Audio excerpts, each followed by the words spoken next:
Hello student, स्वागत है आपका आज के इस वीडियो में। आज के इस वीडियो में हम लेकर आ चुके हैं कक्षा 7वीं के विद्यार्थियों के लिए वार्षिक मूल्यांकन वर्कशीट 2021-22 का। यहाँ पे प्रोजेक्ट कार्य स्टार्ट हो चुका है। तो यहाँ पे देख सकते हैं विद्यार्थियों जो कि खंडवा दिया गया है और हम आप सभी के लिए विषय लेकर आ चुके हैं। जो कि यहाँ पे विषय दिया गया है विज्ञान का। हम विषय के पूरे सॉल्यूशन यहाँ पे प्रोवाइड करने वाले, प्रश्नोत्तर यहाँ पे माध्यम देख सकते हैं हिंदी।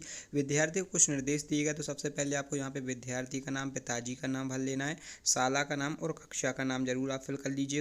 यहाँ पे आपका जो कि ये प्रोजेक्ट कार्य है 40 अंक का होने वाला है। तो इस वीडियो के माध्यम से आपको 40 प्रश्नोत्तर, पूरे 40 मार्क्स के प्रश्नोत्तर हम पूरे बताने जा रहे हैं। यहाँ से देख सकते हैं आपका प्रोजेक्ट कार्य जो कि प्रारंभ किया जा रहा है खंडवा का। तो पहला क्वेश्चन आपसे पूछा गया है, विश्व जल दिवस कब बनाया जाता है? तो आप सभी को वैसे मालूम ही होगा, जो कि 22 मार्च को विश्व जल दिवस बनाया जाता है। बहुत इंपॉर्टेंट है, ये आपको याद करना है क्योंकि ये बाद की परीक्षाओं में भी आपसे पूछा। देखिए बच्चों, आपको गूगल क्रोम ब्राउज़र पे आ जाना है और यहाँ पे सर्च कर देना है स्टडी विथ माइंड। आपको .in करके सर्च कर देना है। डिस्क्रिप्शन पे भी लिंक दी है, तो वहाँ पे लिंक दी गई है, तो वहाँ से आप जाके सर्च कर सकते हैं। वहाँ से आप डाउनलोड कर सकते हैं PDF, जो कि यहाँ पे नीचे देख सकते हैं वीडियो की लिंक दी गई है। तो यहाँ से आप आसानी से डाउनलोड कर लीजिएगा, हो जाएगा।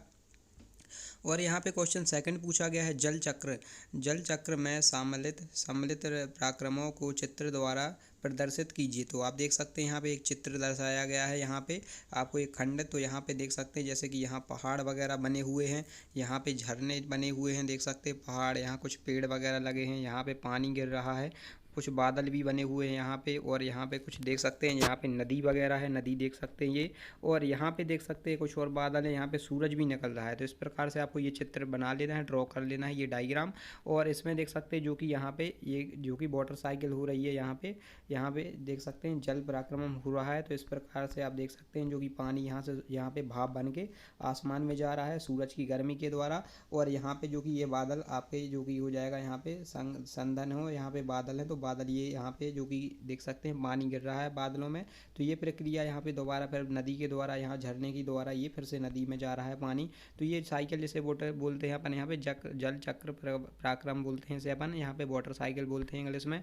तो इस प्रकार से आपको ये ड्रॉ कर लेना है। कलर चाहें तो आप कलर भी भर सकते हैं, पर यहाँ पे यहाँ से आपका पूछा जा रहा है क्वेश्चन नंबर तीसरा। तो थर्ड क्वेश्चन, क्या हम भूमि के नीचे से निरंतर जल निकाल सकते हैं? ऐसा करने में भूमि जल स्तर पर क्या प्रभाव पड़ेगा? तो देख सकते हैं बच्चों, यहाँ पे क्वेश्चन पूछा गया है, तो आपका आंसर हो जाएगा भूमि के नीचे से निकाले गए भूमि जल की पुनः पूर्ति पर्याय वर्षा जल के अवतरण रिसाव द्वारा हो जाती है। भूमि जल स्तर तक प्रभावित नहीं होता जब तक कि हम केवल उतना ही जल निकालते हैं कि जितने की प्राकृतिक पराक्रमों द्वारा पुनः पूर्ति हो जाती है। तो इस प्रकार से आपको ये आंसर लिख देना है।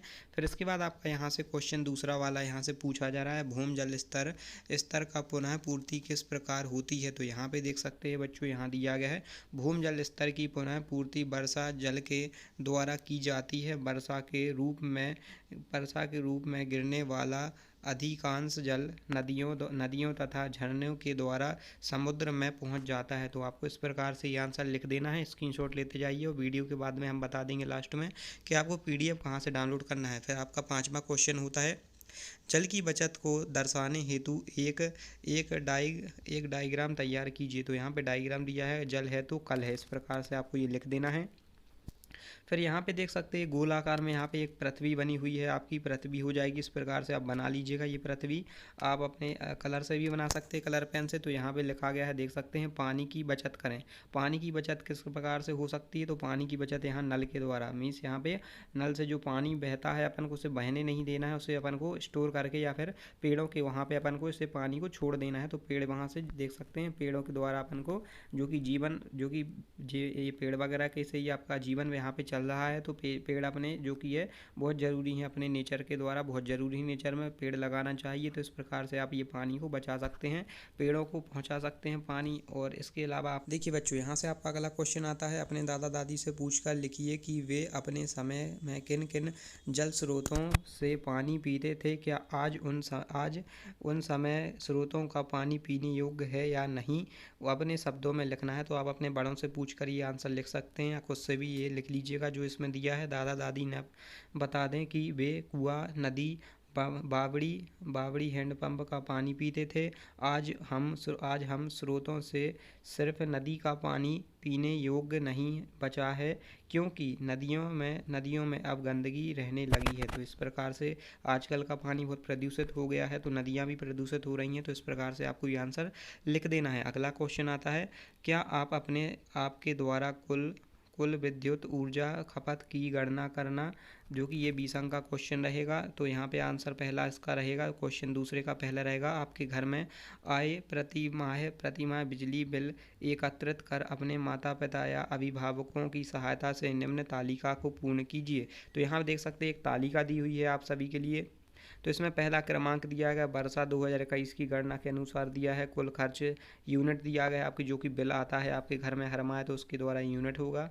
और बिजली यहाँ पे हो जाएगा बिल की कुल राशि होगी, यूनिट्स के अपन को डिवाइड कर देना है। तो यहाँ राशि निकल आएगी।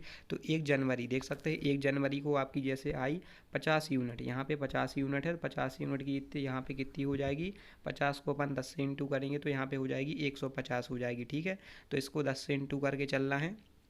फरवरी में आपकी आई जैसे 30 यूनिट हो जाएगी आपकी। यहाँ पे देख सकते हैं 100, यहाँ पे 50 हुए, तो आप लिख दीजिएगा यहाँ पे। और इसके अलावा यहाँ पे दिया गया है मार्च माह में आपकी 25 यूनिट है, तो यहाँ 125 फिल कर लीजिएगा।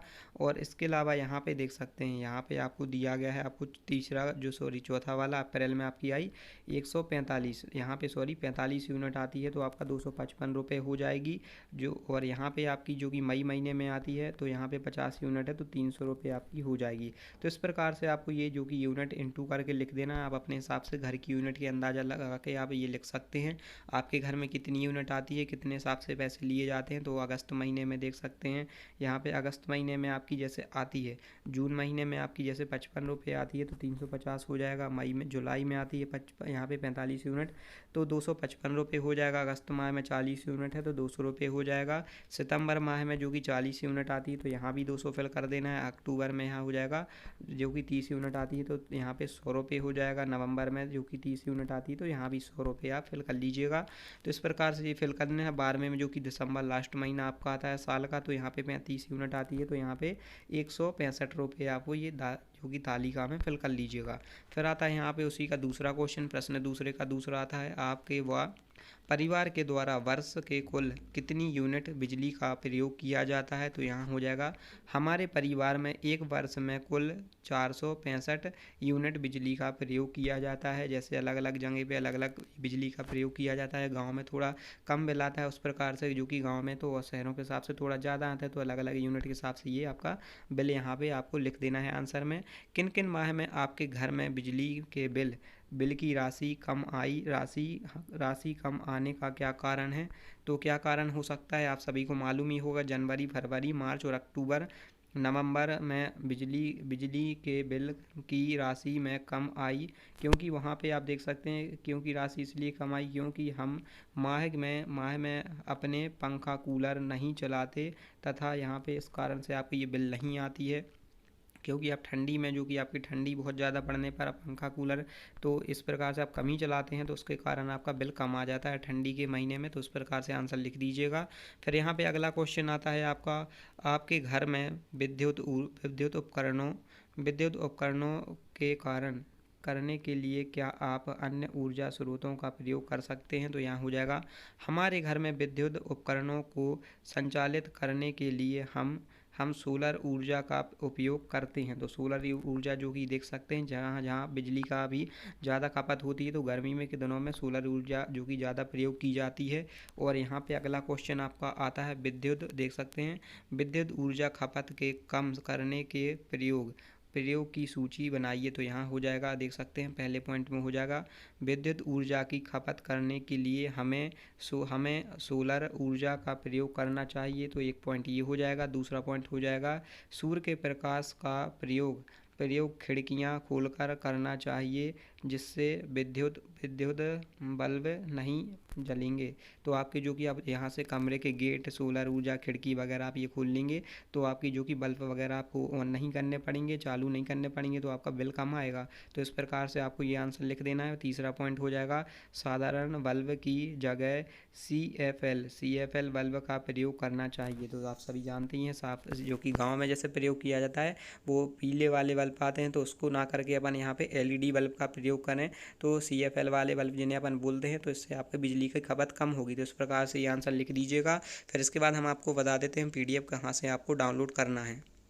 देखिए बच्चों, आपको गूगल क्रोम ब्राउज़र पे आ जाना है और यहाँ पे सर्च कर देना है स्टडी विथ माइंड, आपको .in करके सर्च कर देना है। डिस्क्रिप्शन पे भी लिंक दी है, तो वहाँ पे लिंक दी गई है, तो वहाँ से आप जाके सर्च कर सकते हैं। वहाँ से आप डाउनलोड कर सकते हैं PDF, जो कि यहाँ पे नीचे देख सकते हैं वीडियो की लिंक दी गई है, तो यहाँ से आप आसानी से डाउनलोड कर लीजिएगा वर्कशीट के कार्य। सो मिलते हैं नेक्स्ट वीडियो के साथ। So thank you so much.